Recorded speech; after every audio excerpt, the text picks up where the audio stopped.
Este video está en español para que te vayas acostumbrando a cómo suena el idioma. Puedes activar los subtítulos con el botón de abajo.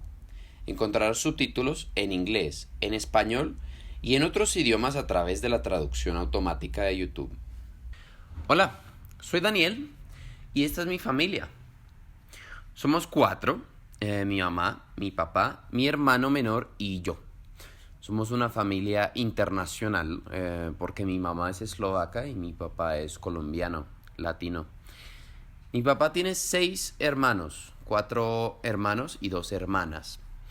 Ah, entonces tengo muchos primos. Realmente somos una familia bastante grande. Nosotros 4 vivimos en Bogotá. Bogotá es la capital de Colombia. Es una ciudad muy grande. Tiene 8 millones de habitantes. Colombia es un país en América del Sur. También es un país bastante grande. Y las personas que viven en Colombia hablan español. Nos llamamos colombianos. Los colombianos son amables y muy amigables. Y a muchas personas de Europa les gusta mucho esa parte de Colombia. Y eso es todo por hoy.